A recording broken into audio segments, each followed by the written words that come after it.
एक हरतालिका तीज का व्रत मेरी माताएं करती हैं। यहाँ पर होता है कि नहीं होता वो मालूम नहीं, हम होता है यहाँ पर हरतालिका तीज का व्रत माताएं करती हैं। और जब हरतालिका तीज का व्रत करती हैं, उस व्रत के अंदर पूजन का क्रम होता है। एक रात्रि में आप लोग जो पूजन का क्रम करते हो, कितनी बार पूजन होती है उसमें? 4-5 बार ऐसे कुछ क्रम है उसके अंदर, तो पूजन का क्रम आप करते हो। अब पूजन के क्रम आप कर रहे हो, तो कई माताएं तो ऐसी होती हैं कि जो हरतालिका तीज का व्रत करती है, पूजन करती है, आराधना करती है, उसका चित्त कहीं दूसरी जगह लगता नहीं है। भगवान की आराधना में, पूजन में, सामान में, सामग्री में लगाना, भगवान की पूजन की तैयारी करना, पूजन के लिए जाने की तैयारी करना, भगवान की भक्ति में खो जाना। और कहीं कहीं की ऐसी होती है कि बस पहली पूजन का इंतजार करती है कि जल्दी से पहले नंबर की पूजन हो जाए और मैं जल्दी से चाय पी जाऊं। अब हमने कई लोगों से पूछा कि इसमें लिखा है हरतालिका तीज की कथा में कि दूध पीने से बिल्ली बनते हैं और ज्यादा बोलने से मेंढकी बनते हैं और सोने से अजगरी बनते हैं, तो तुम चाय क्यों पी रही हो? तो कहती हैं किताब में चाय का नहीं लिखा है। पार्वती, मैं तुम्हें प्राप्त हुआ हूं, यह हरतालिका तीज के व्रत का फल है। शिव जी कहते हैं, पार्वती, जो नारी हरतालिका तीज के व्रत का स्मरण करती है, फुलेरा जो बांधा जाता है उसमें 5 माला से ज्यादा माला लटकना चाहिए, 5 से कम नहीं। कितनी? जैसे माला जो लटकाते हो वो 5 से ज्यादा होना चाहिए। 5 तो जया, विषहरा, सामरीबारी, दौतली, देव, इससे अधिक होगी चलेगा, पर इससे कम फुलेरे के अंदर माला नहीं होना चाहिए महाराज। दूसरा, फुलेरा जहां हरताली का व्रत हो वहीं पर बांधा जाता है।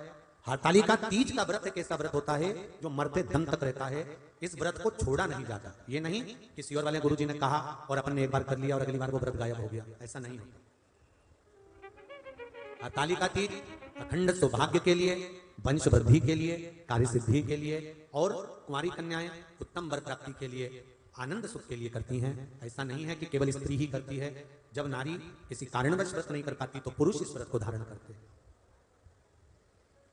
30 अगस्त को, यही 30 तारीख को, कल 29 है, परसों 30 तारीख को हरतालिका तीज रहेगी। आप सब अपने हृदय से, मन से इस व्रत को कर कर अपने जीवन को सार्थक बनाइएगा। जो करते हैं, कितने लोग करते हो जरा हाथ उठाइए हरतालिका तीज? इतने सारे करते हो? अरे बाबा, कर लो, प्रणाम प्रणाम, आपको बहुत बहुत नमन करता हूं, बहुत बहुत सारा। फुलेरा बांधते हो? नहीं, अब की बात बांधना। मंदिर में करते हो तो मंदिर में, घर में करते हो तो घर में। फुलेरा वंश की वृद्धि करता है, फुलेरा अखंड सौभाग्य देता है, फुलेरा मन की कामना को पूर्ण करता है। जो बेटियां जिनका विवाह नहीं हो रहा हो या बेटे जिनका विवाह नहीं हो रहा हो, वो 7 स्थान पर कहीं फुलेरा बंधा हो तो फोन लगाकर पूछना कहां बंधा है, वहां का दर्शन करना, एक फूल में हल्दी कुंकू लगाकर शिव जी को चढ़ाकर फिर वहां से जाना। 7 स्थान के फुलेरा का दर्शन अवश्य करिएगा। जो व्रत नहीं करते हैं उनसे निवेदन है, कहीं हरतालिका हो रही हो तो वहां बैठकर अगर भजन हो रहे हो तो थोड़ी देर भजन गाने चले जाना। अपने मोहल्ले में, कॉलोनी में, सोसाइटी में कहीं हरतालिका तीज का व्रत हो रहा हो तो 2-4 मिनट जाकर दर्शन जरूर करना, जिससे भोलेनाथ आपका अखंड सौभाग्य करे और आपके मन की कामना पूर्ण करे।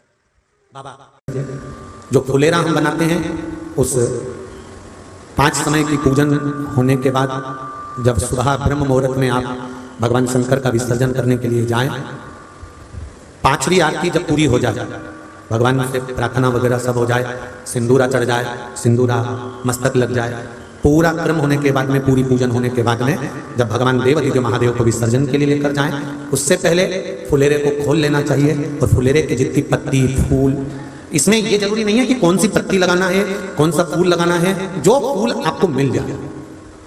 पर फुलेरे में अशोक वृक्ष की पत्ती, आम की पत्ती ये जरूर लगाना चाहिए। फुलेरे के ऊपर शमी की पत्ती नहीं लगाई जाएगी, शमी वृक्ष की। अगर शमी वृक्ष की पत्ती आप भले भगवान शंकर को चढ़ाओ, मना नहीं, पर कोई विशेष कार्य के लिए ही शमी का प्रयोग किया गया। शंकर भगवान को यदि कोई बहुत रोग ग्रसित हो गया या बहुत तकलीफ में है तो शमी का पत्ता उसमें फुलेरे के अंदर लगा सकते महाराज।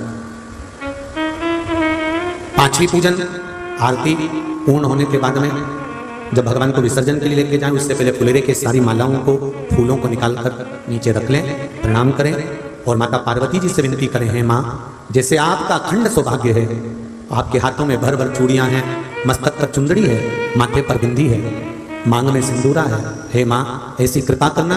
हमने भी हरतालिका तीज का व्रत करा है, हमारे भी हाथों में भर भर चूड़ी रहे, मांग में सिंदूर रहे और मस्तक पर बिंदी रहे, ऐसी कृपा माँ बनाकर रहे। प्रणाम कर कर हरतालिका तीज का फुलेरा और शिवलिंग जो आपने बालू का बनाया है, माता पार्वती बनाई है, गणेश जी बनाए हैं, सब भगवान का विसर्जन में रखें। जो नदी, तालाब, बावड़ी जहाँ विसर्जन करते हैं वहाँ